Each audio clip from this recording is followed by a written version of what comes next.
Come on, let's go. America does not want to send its sons and daughters to war for Israel. Your inability to name that shows. I'm about to crash the fuck out in this video, and you'll understand why in a second. Because a United States hero, a Marine, had his arm broken by a Republican senator who I'm going to tag, so you can tag him as well and leave a comment on how you feel about him.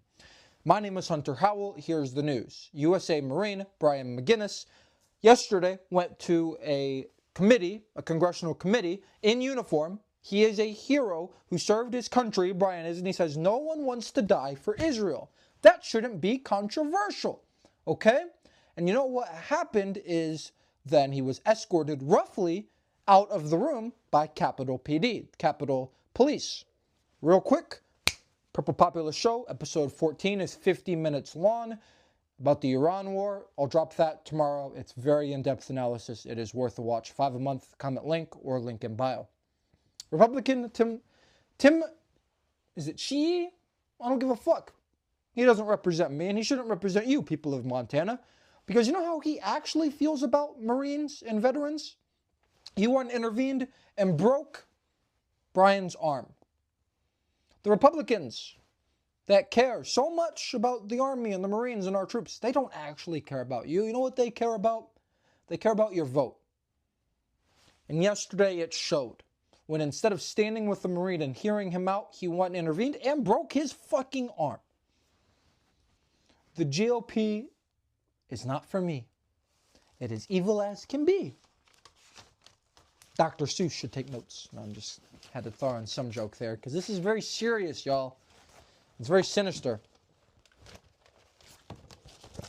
I'm just telling you the news. It's up for us, the people, now, to do something about it. I'll get back to as many comments as I can. I'd be ashamed if you tagged Senator Shee. And check out the link in my bio. Much love. You exempt this as leaders. Out. This is wrong. Stop. And nobody wants to fight. Affected. My wife is Palestinian. My wife is Palestinian. I have soldiers. I need a leader. Be a leader. Be a leader. Start with respect. I have tried to, sir, and I've tried to. You started escalating. I do that because I'm a Marine and I have lived. I fought for our country and I have this emotional response. I do this with everybody. I do this with my family. I do this with my wife. We need a leader. We don't This is what it looks Israel. like, ma'am. We do not support Israel. We do not support Israel. How many times do the American people have to say that? This was not race bait. This was genuine. Do not. It is It's not. about the American people. This is how the American people feel. Veteran just had his arm broken in a courtroom while protesting the very war that the goofiest goober you know currently has us tied up in. All of this happened while a room full of officials refused to turn around and watch what was happening. They sat there like the mindless, spineless, zombified, pathetic specimen they are and let that happen to someone who fought for this country. Someone who's lost family members, friends, for this country. And who broke his arm, you might ask? Montana Red Cap Representative Tim Tiny Pee Sheehy, who has received a whopping $641,000 from the worst people you know. And why was that Army veteran speaking out in the first place? It's not like in the first day, 9 different bases we have in 9 different countries cease to exist. Not like our mainstream media sources have said the quiet part out loud and admitted that they are entirely compromised. It's not like we're being told the number of casualties was 4 when really it's upwards of 650. Plus 4 doesn't even make sense when you factor in that 9 bases are currently doing the funky rotisserie chicken. It's nothing like that. It's nothing like that. Because if it was, then he might have a reason to protest. But hey, what do I know? I'm just a grown man, by the way. Don't believe me? Watch this. Tim Sheehy has committed treason. You guys, I just saw a TikTok. It was a decorated Marine veteran, and he stood up. He was at a hearing, and he stood up, and he spoke out against the war in Iran. And he was yelling that the military does not want to fight for Israel, that we don't want to die for Israel. And they drug him out and slammed his hand in the door, like broke his hand, broke his arm, and drug him out of that meeting. And I'm telling you, when the lady that was recording went back to the people in the hearing, not one person, she showed the whole audience, and not one person in that hearing was turned around and was looking at what was happening. They were all face forward, still as could be. And she was like, you guys are like robots. And it broke my heart because nobody turned around. And I'm wondering if any of them had the thought in their brain, like, this is wrong. This is wrong. What I'm supporting is wrong. And I probably doubt it because they're all brainwashed. It is so fucked up. It's fucked up. Go look for it. Welcome back to my channel. Thanks for sticking with us. If you're new here, this is a safe space for real conversations and real situations. Hit that subscribe button, turn on notifications so you never miss a video. Today, we are talking about the moment that sparked serious debate across America and online. A military general was reportedly pushed out by the police during a tense moment after criticizing the idea of the United States fighting wars on behalf of other countries, including Israel. And the moment quickly spread online, and people everywhere are asking the same questions. Should American soldiers be sent into conflicts that many citizens believe are not directly America's fight? Some viewers also say the general was simply exercising his right to speak his opinion. Others believe the situation became too heated and the authorities stepped in to maintain order. But one thing is clear: the conversation about U.S. foreign policy, alliances, and national priorities is getting louder. Americans from all backgrounds are asking tough questions about who America should defend and when it should get involved, and what it means for the future of the country. This video is for commentary and public discussion purposes only. We do not promote harassment, hate, or violence against any group or nation. The goal here is to discuss current events and different opinions surrounding them. Video credit goes to the original footage creators and news sources circulating the clip online. So now let's get back to the videos and see what other Americans have to say about this. Stay on Brian. We don't know where he's at. Okay. All right. Okay. Call me if you need anything. Okay. Bye. Nobody knows where he's at? No. Who was that? That's his wife.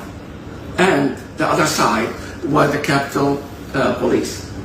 The Capitol Police. That they said they cannot give us any information about him, any prisoners, or any process, what they do when they arrest somebody. So is he at the hospital? He cannot. I asked him, can you just tell us his location? He's like, I cannot give you any information. And I'm like, I'm his campaign manager, and that's his wife. He's like, I believe you, but I can't verify it. When she told him, I can bring proof that I'm his wife tomorrow, he's like, you still can't see him. So it doesn't matter. So they're holding him hostage, the Capitol Police. Yeah. He's not at the hospital. Yes. But we don't know. I don't. And they won't tell his wife? And they won't give him a phone call?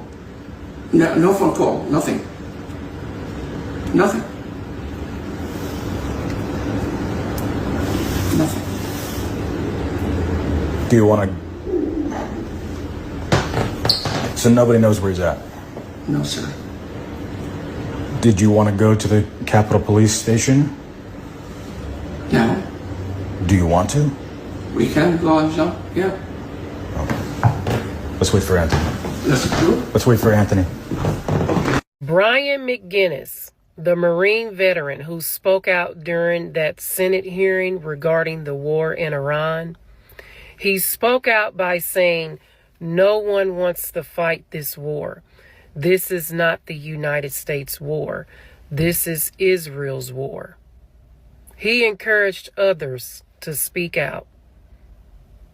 And because of his courage, he was taken out of the room aggressively by 2 Capitol Police officers with the help from Republican Representative Tim Sheehy. He ended up getting his arm broken. Is this how we treat our veterans? Why was there so much aggression for him speaking how he felt? Again, this man's arm was broken. I saw the video and it is it makes you cringe. It makes you get into a complete outrage that this man, as a veteran, cannot speak how he feels on the situation that is going on with the U.S., Israel, and Iran. And he ends up getting his arm broken.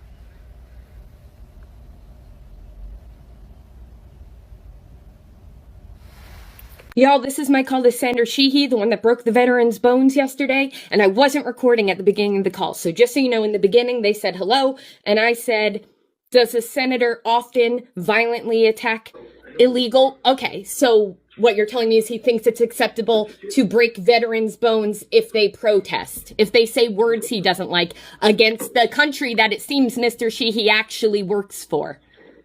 That is not what I said. I understand you're very concerned about You this. said he was protesting illegally, and that's why Mr. Sheehy broke his bones. No, you said that he was just voicing his opinion. He was. That's what protesting is doing. Yes, but he's doing it illegally. Right, and so you're justifying him breaking the bones of a veteran because he illegally spoke. Same route again. You said it a second time. Okay, so tell me what you're saying that's different than that. You're literally justifying he spoke illegally, and therefore Senator Sheehy broke his bones. What's wrong with you? Oh, nothing's wrong with me, man. But it sounds like this. Yeah, you hate the military, you traitor. What's wrong with you? The person you're working for literally broke a veteran's bone. Calling the Washington, D.C. office of Senator Sheehy. We must have gotten disconnected, which is a shame because one of your staffers was just explaining to me how it's acceptable for Senator Sheehy in his role as a sitting member of Congress conducting official business, how it's acceptable for him to break the bones of veterans for speaking out of turn. He thinks it's acceptable to break bones of veterans for daring to stand up to the military that Senator Sheehy is sending to die by neglecting his constitutional oath to be the declarer of wars. He neglected that responsibility yesterday by giving dear leader the authority to do whatever the he wants with our military, use them as pawns for another foreign country. And then he broke their bones for speaking out against it. This entire office is an embarrassment. You should all be ashamed of yourselves. And I hope you all eventually go to prison. Have the day you deserve. Do not, and I repeat, do not go watch the video of Brian McGinnis getting his arm broken by Tim Sheehy in Capitol Police that Don Lemon posted yesterday unless you are ready to see full-on body horror. That is some of the wildest footage I've seen in a while. I'm not going to say that I've ever seen, but you can hear it snap like a carrot. I was not personally prepared to see that at that angle. I'd already seen a video, but I hadn't seen that angle, and I wish I could go back and unsee it. You know, and one thing that's really sticking with me is how quiet they all got and how slow they started moving after his arm broke. And I don't feel like it was because they were concerned about his welfare. It was very creepy. Because before that, Capitol Police, they went from 0 to 100 in like 0.2 seconds. It was like they were in a rugby game. They tackled him to the ground with the swiftness. They were not concerned with anybody else around. They weren't concerned with whether or not they were trying to hurt him or not. They just tackled him. David took an oath to defend this country from enemies, foreign and domestic, and we're facing domestic enemies right now. That's right. Our leaders are in cahoots with Israel, and they're leading America into unprovoked wars, and that's not right. And we got to stand up against it. The American citizens have to say no to our government's choices, and we don't want war. So that's why we're speaking up. And free Palestine, and Palestine is our strength. The Palestinians are suffering far worse than any of this. Right. So it gives us unending strength. So here we are. Free Palestine! What makes this moment powerful is not just what happened to the general, it's the bigger conversation is packed. For decades, the United States have involved in conflicts around the world. Some people believe these alliances protect global stability. Others believe America should focus first on its own citizens, borders, and economy. Moments like this show that Americans are increasingly speaking openly about these issues, and the debate is far from over. In a democracy, discussions about national priorities are important, even when they are uncomfortable. But the real question many people are asking tonight is simple. Who should America fight for, and where should the line be drawn? Let me know what you think in the comment below. If you value conversations that go deeper than headlines, hit that like button, subscribe if you haven't already, turn on your notifications so you don't miss future discussions that challenge perspectives. This channel exists because of you, and conversations like this matter because you engage. Thank you for watching. Stay informed, stay compassionate, and most importantly, stay active in the dialogue. I'll see you in the next one. Bye.